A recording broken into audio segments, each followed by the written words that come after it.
आप सभी का मिस्टर इन्फो बाबा चैनल में स्वागत है। कुछ सिटीज और बिल्डिंग्स इस तरह से डिजाइन की जाती है ताकि वो दुनिया की नजरों से छुपी रह सके, जैसे कुछ अंडरग्राउंड बंकर्स तो कुछ भूमिगत शहर जो खुद में कई राज समेटे हुए हैं। आज हम आपको बताएंगे दुनिया के कुछ ऐसे छुपे हुए शहर और बिल्डिंग्स के बारे में जिनके बारे में शायद आपको ना पता हो।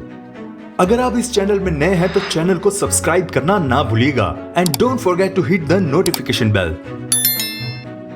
चाइना के शंघाई प्रांत में एक उबड़ खाबड़ चट्टान में बसा है गुयाजू, जो एक अद्भुत जगह है। ये हमारे अतीत के बारे में उत्तर से ज्यादा रहस्य पैदा करती है। चट्टानों में खुदी हुई ये प्राचीन गुफाएं टांग राजवंश के 1400 साल पुराने इतिहास का एक जीता जागता नमूना है। जो बात इस जगह को वास्तव में अद्भुत बनाती है वो है इसकी छुपी हुई प्रकृति, जो सदियों से एक अच्छी तरह से संरक्षित खजाने की तरह रहस्य से भरी बाहरी दुनिया से छुपी रही। 20वीं सेंचुरी में खोजकर्ताओं और पुरातत्व वैज्ञानिकों की नजर इन गुफाओं पर पड़ी, जिन्होंने समय की धूल में छुपी इस दुनिया के बारे में हम सबको बताया। जो लोग गुयाजू को अपना घर कहते थे वो संसाधनों से काफी संपन्न थे।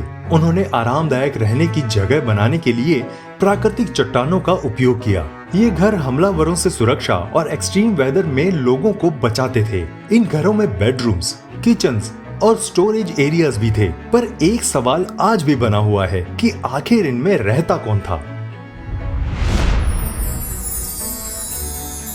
मेसा वर्डे उन लोगों के आवासों के लिए जाना जाता है जिन्हें पुरातत्वविद अनास्थसी कहते थे। मोंटाजुमा काउंटी कोलोराडो में मेसा वर्डे नेशनल पार्क दुनिया के कुछ सबसे खूबसूरत सैंडस्टोन स्ट्रक्चर में से एक है। 12वीं और 13वीं शताब्दी में रेक्टेंगुलर होम्स और सर्कुलर रिलीजियस स्ट्रक्चर को पाब्लो लोग केवास कहते थे, जिसमें प्रसिद्ध क्लिफ पैलेस और दर्जनों कमरों की भूल भुलैया है। इन पिंक और येलो घरों के पीछे एक बहुत बड़ी चट्टान है। दीवारें बिना खिड़कियों के हैं और ऊपर एक चट्टान है। वे एक संरक्षित किला बनाने के लिए सभी कमरों को एक साथ जोड़कर चट्टान के सहारे बनाते थे। मेसा वर्डे को किसने बनाया ये अभी तक रहस्य बना हुआ है। ये है क्लिफ ऑफ बांडियागारा, जहां डोगान आदिवासी रहते हैं। ये चट्टान वेस्ट अफ्रीका में सेंट्रल माली से 200 किलोमीटर दूर है। बांडियागारा 150 किलोमीटर में फैला है। यहाँ के कुछ गांव इन क्लिफ्स के सेंटर में 500 फुट की हाइट पर बसे हुए हैं ताकि हमलावरों और फ्लड से बचा जा सके। बताया जाता है कि ये डोगान लोग लगभग 13वीं सेंचुरी से यहाँ पर बसे हुए हैं। इस एरिया में 700 गाँव है जहाँ तकरीबन 2.5 लाख लोग रहते हैं। यहाँ के घर पत्थर और मिट्टी से बने हैं। यहाँ रनिंग वाटर, गैस और इलेक्ट्रिसिटी की सुविधा नहीं है। 1989 में यूनेस्को ने इस लैंडस्केप को वर्ल्ड हेरिटेज साइट घोषित किया था। डोगान लोग आज भी अपनी परंपराओं को संजोए हुए हैं। इस गांव का नाम है कोंडोवान। यहाँ की एक ऐसी पुरानी परंपरा है जिसे जानकर आप सोचेंगे कि क्या सच में ऐसा होता था। ईरान के कोंडवान विलेज में लोगों के घोंसले के आकार के घरों में रहने की पुरानी प्रथा है। ये घर देखने में चाहे अजीब लगे लेकिन रहने में काफी आरामदायक है। मीडिया रिपोर्ट के अनुसार गांव 700 साल पुराना है। यहाँ रहने वाले लोगों को ना हीटर की जरूरत है ना एसी की। दरअसल गर्मी के मौसम में ये घर ठंडे रहते हैं और सर्दियों में गर्म। यहाँ रह रहे लोगों के अनुसार ईरानियों ने ये गांव मंगोलों से बचने के लिए बनाया था। कोंडवान के निवासी हमलावर मंगोलों से बचने के लिए यहाँ आए थे। वे छुपने के लिए ज्वालामुखी चट्टानों को खोदकर वहाँ स्थायी घर बनाते थे।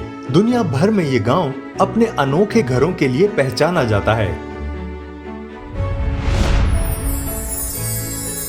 लद्दाख की खूबसूरत वादियों में एक ऐसी जगह है जिसके बारे में बहुत कम लोग जानते हैं। जी हाँ, हम बात कर रहे हैं फुकतल गुम्पा की। झांसकर घाटी में मौजूद ये मोनेस्ट्री अद्भुत बनावट और सुंदरता के लिए पूरी दुनिया में फेमस है। लगभग 2000 साल से ज्यादा पुरानी इस मोनेस्ट्री को बुद्धिस्ट मॉन्क्स के लिए आध्यात्मिक शिक्षा का केंद्र माना जाता है। इस मोनेस्ट्री की स्थापना लगभग 12वीं शताब्दी में की गई थी। ऐसा माना जाता है कि उस समय यहाँ महात्मा बुद्ध के 16 अनुयायी रहते थे और वो यहीं से आसपास की जगहों में जाकर बुद्ध की शिक्षाओं के बारे में बताते थे। यहाँ 14वीं सेंचुरी के आसपास कई लोगों का इलाज भी किया जाता था। इस मोनेस्ट्री का निर्माण चट्टानों को काट कर किया गया है। आपको बता दें कि इस मोनेस्ट्री के प्रवेश द्वार से लेकर कई जगहों पर मिट्टी और लकड़ी से निर्माण किया गया है। इस मोनेस्ट्री में लगभग 700 से ज्यादा मॉन्क्स के लिए रहने, खाने पीने और प्रेयर के लिए रूम्स मौजूद हैं। इस मोनेस्ट्री में पैदल ही पहुंचा जा सकता है। 5 किलोमीटर की ट्रैकिंग के बाद आप यहाँ पहुंच सकते हैं। ग्रीस में थिसाले क्षेत्र की 5000 साल पुरानी चट्टानों पर मौजूद है मेटेओरा मोनेस्ट्री। मेटेओर का मतलब होता है हवा में झूलता हुआ। इसे मानव निर्मित सबसे पुराने स्ट्रक्चर्स में से एक माना जाता है। चट्टानों के ऊपर पत्थरों की दीवारों से अंदर जाने के बाद शुरू होता है थियोपोत्रा गुफा। मॉन्क्स को तेज हवा से बचाने के लिए गुफा के द्वार को पत्थरों से ढका गया था। 9वीं सेंचुरी में मॉन्क्स का एक ग्रुप यहाँ पहुंचा था। तभी से यहाँ इंसान के रहने के प्रमाण हैं। हालांकि अब यहाँ पहले से ज्यादा सुविधाएं हैं। जमीन से 550 मीटर ऊंचे इस मोनेस्ट्री में सीढ़ियों से चढ़कर पहुंचा जा सकता है। मेटेओरा मोनेस्ट्री यूनेस्को की विश्व विरासत है।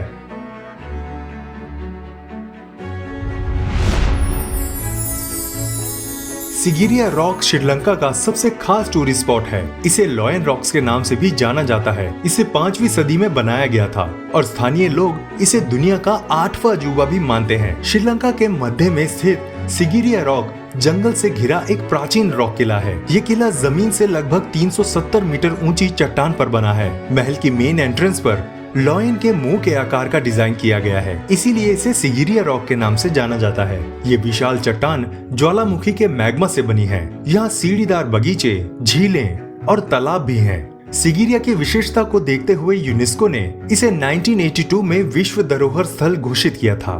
कहा जाता है कि राजा कश्यप ने 5वीं शताब्दी में इसे राजमहल बनाने का निर्णय लिया था, लेकिन राजा की मृत्यु के बाद ये जगह 14वीं शताब्दी में फिर से बुद्ध मोनेस्ट्री के रूप में स्थापित हुई। पुरातात्विक महत्व होने के कारण सिगिरिया रॉक टूरिस्ट के लिए लोकप्रिय बना हुआ है।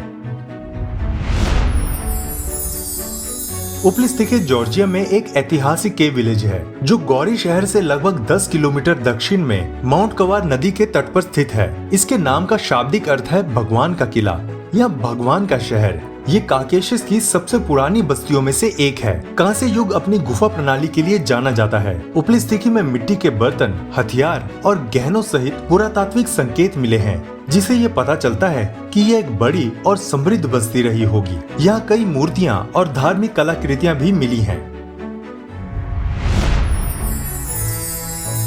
एलोरा गुफा भारत के महाराष्ट्र राज्य में औरंगाबाद जिले में स्थित यूनेस्को की एक विश्व विरासत है, जिसमें बौद्ध धर्म, हिंदू धर्म और जैन धर्म से संबंधित स्मारकों की विशेषता और कलाकृतियां देखने को मिलती हैं। औरंगाबाद महाराष्ट्र में एलोरा केव्स की 100 से अधिक गुफाएं हैं। इनमें से 34 गुफाएं सार्वजनिक रूप से पर्यटकों के लिए खुली हैं। इन गुफाओं में 1 से 12 तक बौद्ध धर्म से संबंधित हैं, 13 से 29 तक हिंदू धर्म से संबंधित हैं और 30 से 34 तक की गुफाएं जैन धर्म का प्रतिनिधित्व करती हैं। एलोरा की गुफाएं मठों, मंदिरों और तीर्थ यात्रियों के लिए शानदार विश्राम स्थल के रूप में जानी जाती हैं। ये महाराष्ट्र में सबसे बड़ा रॉक कट प्राचीन हिंदू मंदिर है, क्योंकि इसे चट्टानों को काट कर बनाया गया है। वास्तुशिल्प डिजाइन द्वारा निर्मित ये मंदिर एलोरा केव्स का अद्भुत आकर्षण है। इतिहास गवाह है कि दुनिया भर में कई ऐसी पुरानी सभ्यताएं हैं जो समय के साथ पानी में समा गई हैं। क्या आपको पता है कि चाइना में भी एक ऐसी खोई हुई सभ्यता के निशान मिले हैं जो आज भी पानी के नीचे मौजूद है? इस सभ्यता को शी चैंग सिटी या लॉयन सिटी के नाम से जाना जाता है। बताया जाता है कि ये शहर चाइना के सबसे शक्तिशाली शहरों में से एक हुआ करता था। ये शहर 25 से 200 एडी में बनने के बाद सदियों तक काफी प्रभावशाली रहा। बताया जाता है कि 1950 के दशक में ये शहर पूरी तरह पानी में समा गया था। तत्कालीन चीनी सरकार ने देश का पहला हाइड्रो पावर प्लांट लगाने के लिए ग्रेट लीप प्रोग्राम के जरिए ऐसा किया था। साल 2014 में प्रशासन को पता चला कि शहर एकदम सही सलामत है। तब टूरिस्ट के लिए इसे तैयार किया गया और डाइविंग की परमिशन दी गई। अगर आपको हमारी ये वीडियो पसंद आई तो इसे लाइक जरूर कीजिएगा। तो मिलते हैं आपसे अगली वीडियो में। तब तक अपना ध्यान रखिएगा।